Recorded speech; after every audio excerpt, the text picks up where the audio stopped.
Hey guys, Paul at PABrewnews. Got a beer here from a brewery that I don't think I've had anything from them, but it's a very pretty much hyped brewery at this point in time, or at least well known. From Sweden, Omnipollo. There's so many chickens.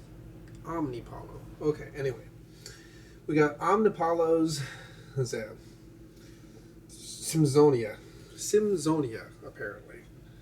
And this is a big old bottle, obviously. Excuse me, got the burp. It's a Russian Imperial Stout, or an Imperial Stout, brewed with coffee, vanilla, cacao nibs, and cinnamon at a whopping 13% alcohol by volume. So that's awesome. Oh, what do we got? So this faint text is hard to read, but I don't care about reading anyway. Anyway, here we go. But another crazy-ass label from Omnipollo. That's kind of their trademark at this point. Just making crazy-ass beer labels without too much information on them. Of course, my bottle opener's way over there.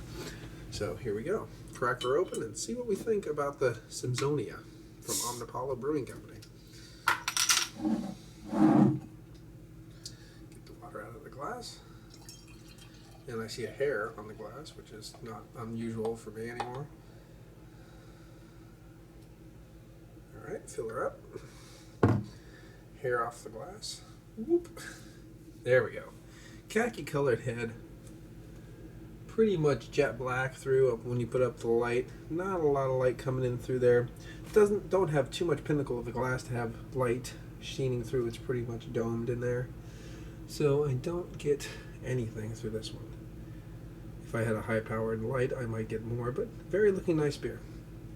Very nice, good looking beer. Whatever I tried to say there. Aroma time.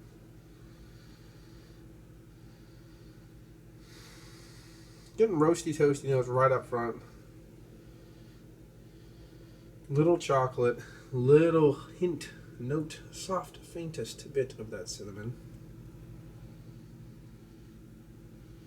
But overall, not a big flavor bomb on this one. Or aroma bomb, I guess I should say. Let's get into it and see what it has to offer. Cheers.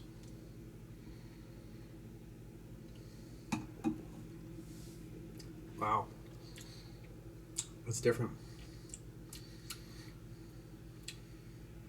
It's got a thinness to this one that I wasn't expecting. It almost reminded me that part of it just was like thick, thin, like just bouncing back and forth with the body. It was kind of crazy.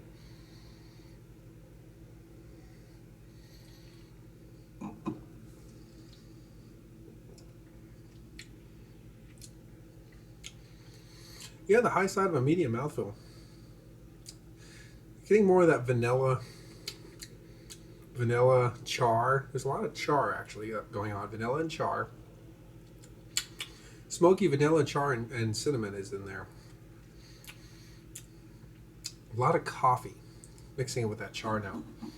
A lot of coffee mixing with that char note. Pulling the faintest hint of a sweet milk chocolate along the way. But hints of caramel, coffee, chocolate.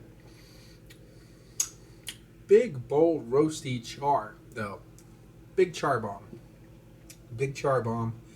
And definitely a little bit too thin for my liking. Yeah, this one,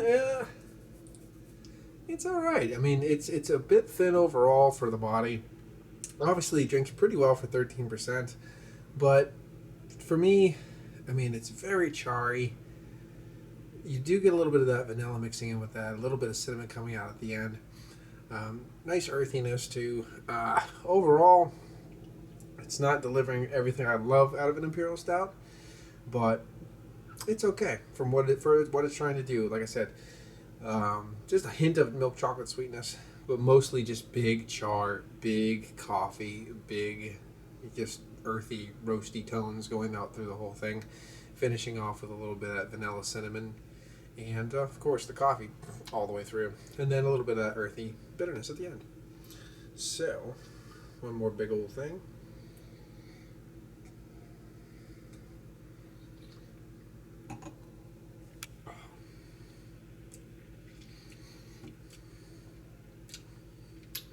all right. It's not the worst Russian Imperial Stout I've ever had. I could do, if you're a huge coffee guy, you like black coffee. You don't mind your Imperial Stouts being a bit on the thin side. It'd be fine for you. It's one of those kind of deals. For me, out of Imperial Stouts that I've had, this was in the 8 out of 10 range for me, based on all the Imperial Stouts that I've had. But 8 out of 10 is still fine grade. So this has been Paul from PABrewnews. Cheers.